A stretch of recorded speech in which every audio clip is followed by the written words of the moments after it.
Halo Teknolovers, dalam dunia militer, salah satu senjata mematikan ialah rudal. Senjata ini tidak dimiliki oleh semua negara. Mengoperasikan senjata rudal juga tidak boleh sembarangan. Hukum internasional melarang beberapa senjata di dunia untuk dipakai dalam bertempur yang bersifat sebagai pemusnah massal.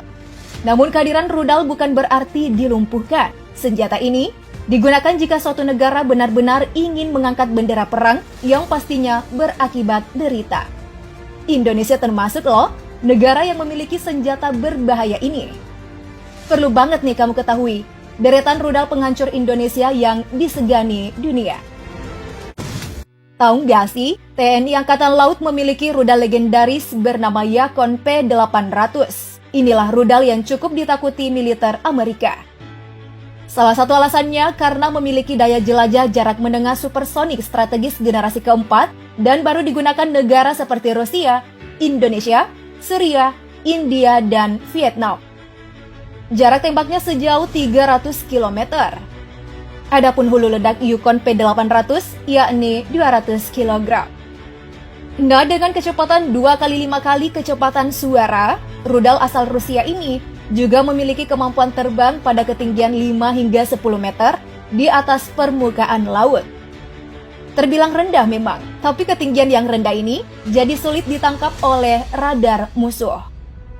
Dua negara ASEAN yang menggunakan rudal ini menempatkannya di tempat berbeda.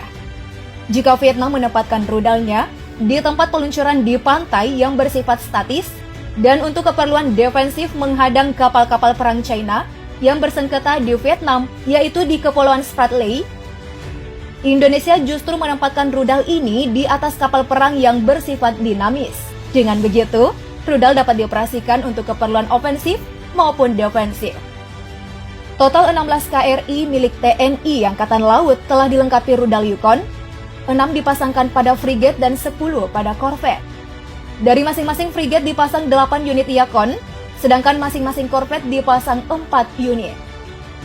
Nah, di antara 6 frigate yang sudah dilengkapi rudal Yakon, ada KRI Ahmad Yani 351, KRI Abdul Halim Perdana Kusuma 355, KRI Karel Satsuit Tubun 356, KRI Slamet Riyadi 352, KRI Yosudarso 353, dan KRI Oswald Siahaan 354.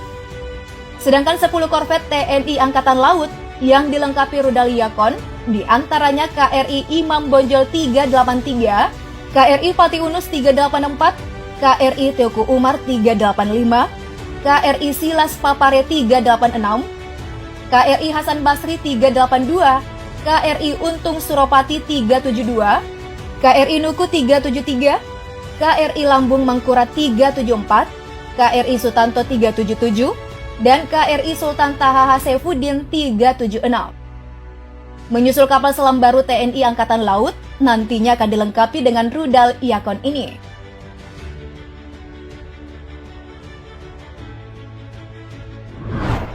Masih di matra laut, dan lagi-lagi rudal asal Rusia. Rudal anti kapal KH-59ME juga sudah jadi bagian senjata militer TNI Angkatan Laut.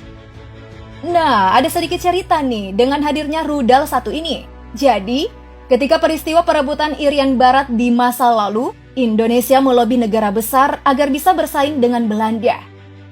Dengan kecerdikan Presiden Soekarno, ia melobi Rusia sehingga Indonesia bisa menerima bantuan senjata rudal yang mampu menghancurkan kapal induk Belanda bernama Karel Doorman. Rudal yang didapatkan Indonesia dari Rusia bernama AS-1 Channel. Rudal inilah yang membuat Belanda akhirnya melepaskan Irian Barat. Berkat AS-1 Channel, TNI memperbarui rudal ini dengan menghadirkan KH-59ME. Rudal ini akan dipasangkan ke pesawat tempur jenis Sukhoi Su-27 dan Su-30. Kemampuannya sanggup menempuh jarak 115 km dan kecepatan luncur 1.100 km per jam.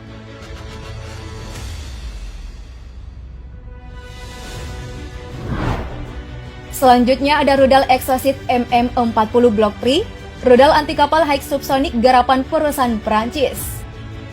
Perusahaan Exocet ini sudah lama berlangganan dengan Indonesia sejak tahun 1980-an. Rudal yang turut jadi senjata TNI Angkatan Laut ini memiliki kemampuan super sehingga ramai diminati Angkatan Laut di seluruh dunia, seperti Angkatan Laut Indonesia, Yunani, dan Peru. Exocet MM40 Block 3 panjangnya 5,8 meter, berbobot 870 kg. Rudal ini mampu menempuh jarak hingga 200 km. Now Technolovers, jika sejumlah Exocet MM40 Block 3 berpemandu GPS ditembakkan sekaligus ke sebuah kapal induk, maka kapal induk tersebut kemungkinan besar akan tenggelam.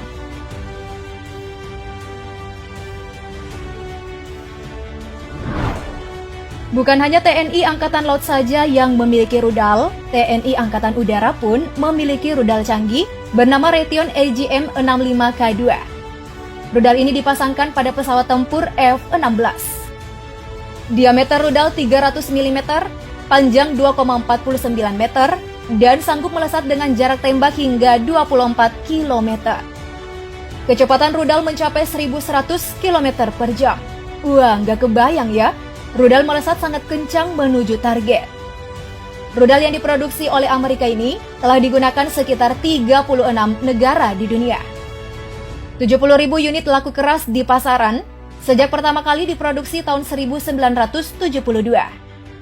Skadron Udara telah mengoperasikan rudal Raytheon ini di 10 unit F-16 serta 24 F-16CD.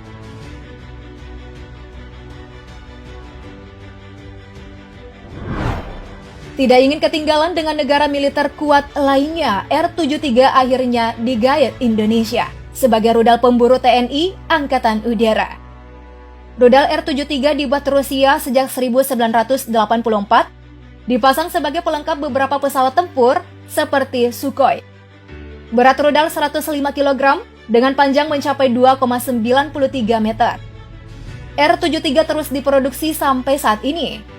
Berkat kehebatannya, rudal ini banyak dipakai negara di dunia seperti Indonesia, Suriah, hingga Korea Utara telah membeli rudal ini dalam memperkuat militernya.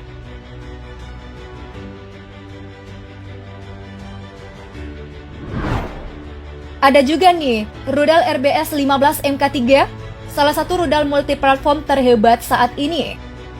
Rudal penghancur kapal cepat ini tidak hanya dipasang di pesawat tempur, tapi bisa juga dipasangkan di truk maupun kapal perang. Rudal ini dipasang pada kapal cepat rudal KCR Klewang milik TNI. Panjang rudal mencapai 4,35 meter dengan berat 800 kg dan jarak tempuh 200 km. Indonesia memiliki 4 unit peluncur rudal RBS-15 Mk3 yang membuat negara lain segan dengan Indonesia. Itulah deretan rudal penghancur Indonesia yang disegani dunia. Yo, tentu saja militer Indonesia tidak bisa dipandang sebelah mata.